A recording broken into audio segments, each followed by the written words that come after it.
শাক্ত ধর্ম মানে শক্তিবাদ। হিন্দু ধর্মের প্রধান তিনটি ধারার অন্যতম এটি। দিব্য মাতৃকা শক্তি বা মহাকালী হলেন সর্বোচ্চ ঈশ্বর। এই মতবাদের উপর ভিত্তি করে শাক্ত ধর্মের উদ্ভব।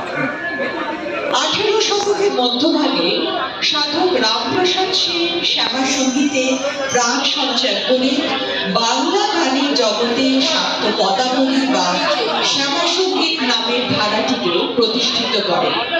আসুন এখন শুনে নেওয়া যাক সেই রামপ্রসাদের একটি গান।